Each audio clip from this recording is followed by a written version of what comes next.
All right, welcome to the virtual players meeting for the Great Eagle Open, presented by Innova Champion Discs. Shout out to Buxton Woods for hosting this event. Really excited to be able to have it at Buxton. Should be a great event on one of the crowning jewels of courses in the Pacific Northwest. Uh, Before I get into whole details, everything is going to be in the long position for this tournament. All tee pads will have a sign. So for those of you that maybe aren't familiar with Buxton and where the long tee pads are, if you don't see a tee pad or a sign by your tee pad, look around. There's a couple places that have alternate tee pads. Should be pretty clear. And from looking at the list of folks in the tournament, most people will either be with somebody that is familiar with Buxton or is familiar with Buxton themselves. So with that being said, let's dive right in. Hole one, only hole OB on hole one is to the right on the neighbor's property. If your disc lands on the neighbor's property, leave it. Let the tournament staff or some of the Buxton folks know. We'll do our best to get it back to you as soon as possible. We don't want folks climbing all around other people's property. We want to be respectful of the neighbors and just continue to keep that good relationship we have, or that Buxton has with its surrounding neighbors. So that's hole one. That is the only OB there. Hole two, same OB off to the right. And like I said, if the disc lands over there, leave it. This goes for pretty much any OB that's in a neighbor's neighboring property's yard. If it lands there, leave it alone. Tell somebody, and we'll try and retrieve it for you. Other than that, hole two, pretty straightforward. Par three, 331 feet. Hole three, no OB on hole three. This will be to the long left position, I guess to say, down in the ravine. No OB on this hole. Hole four, no OB on hole four either. Pretty straightforward. Like I said, for these holes with no OB, I'm just going to kind of breeze through them. If you do have any questions, either message me, post it up on the tournament page, send me an email, and well, I'll answer best I can. Hole five, this will be in the long right position. No OBs on this hole. Plenty of other natural hazards out there to get you caught up in. So no OB. Hole six. Hole six is in the long position. Uh, I know a lot of you are going to boo that, but I decided to leave hole six in the long position. I know I got a lot of requests to not keep it in the long position, but I think this is a good separator hole. So hole six, no OBs, lots and lots of trouble to get into though. Hole seven, again, no OBs. If you got any questions, feel free to ask. Hole eight, another one, no OBs, pretty straightforward hole. Hole nine, another one straightforward, no OBs on this. Hole 10, shooting over the pond.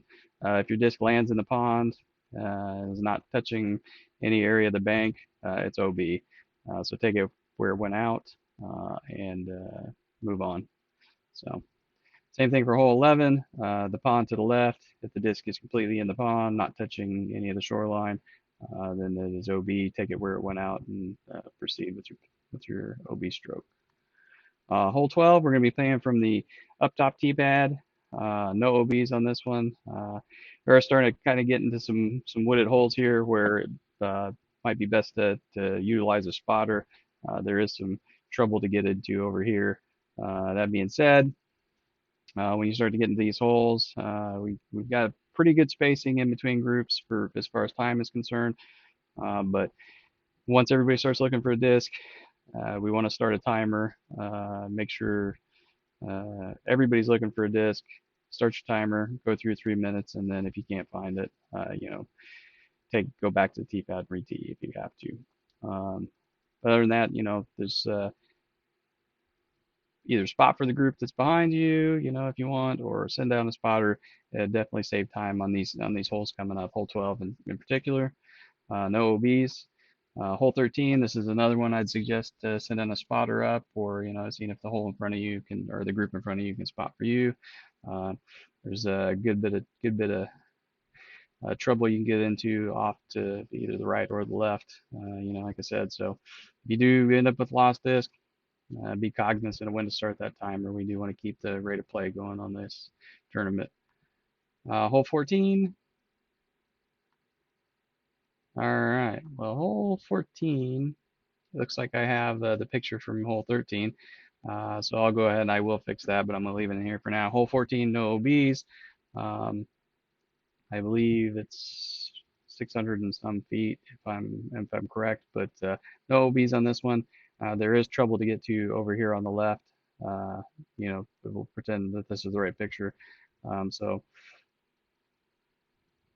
if that's the case, you may want to send a spotter halfway down. This hole usually doesn't get a lostis, but like I said, this is starting to get in that area where time can start being eaten up. So just be cognizant of that. The hole 14, no OBs. Hole 15, OB on or over the road.